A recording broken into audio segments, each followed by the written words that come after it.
Just doing a closing update on the euro over the weekend. Obviously, had a very bullish finish to June.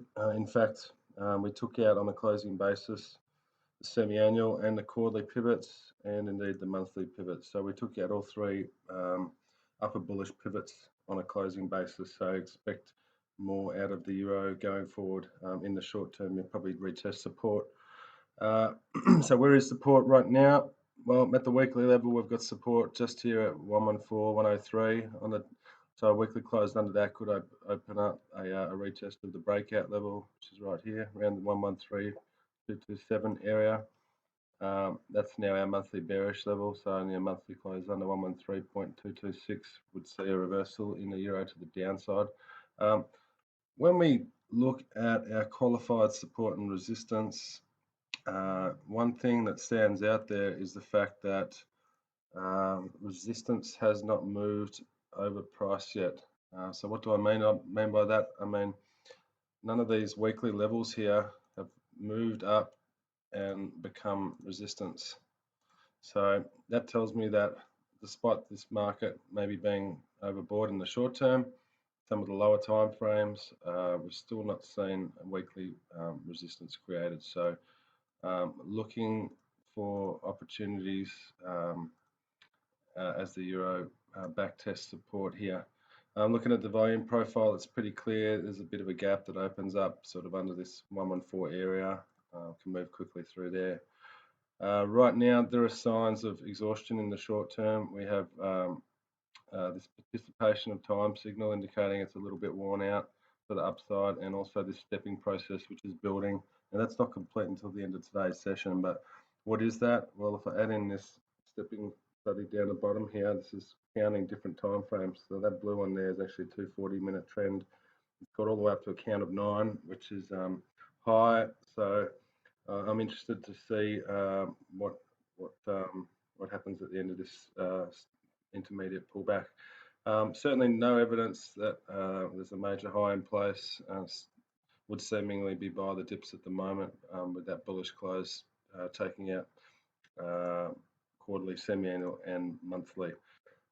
Now when we add in our closing support and resistance, sorry, not that one, this one here, there's a few interesting things that have come out of this. One is, for those that haven't watched this before, each of the colours represents a different time frame. So green is daily, yellow is weekly, pink's monthly, brown's quarterly, and this blue colour is semi-annual, and then orange is annual. There's, the annual levels are all the way up there at 129. That would be indeed a big reaction of the long-term downtrend line.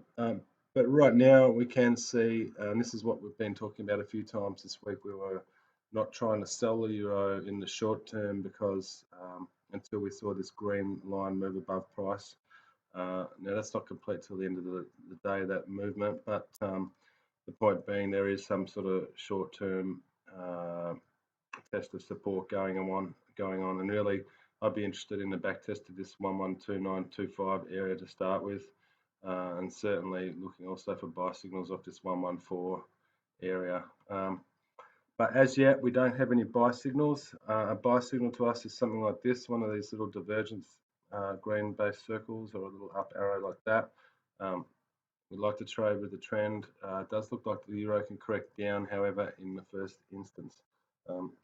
So right now, still doing nothing with the euro. You know, the last thing we did was sell it here, and we got out of the trade about around here.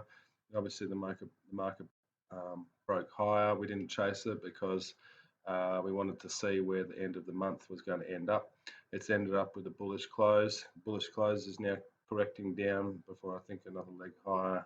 So just waiting for any buy signals that appear in the euro. In terms of short-term support and resistance levels, well, these ones are valid. So 112925, the weekly level, and also the quarterly is a big one, 114030. You can expect support, some sort of support around there. If I take those out and add in our bullish and bearish pivots, this can give us some short-term levels.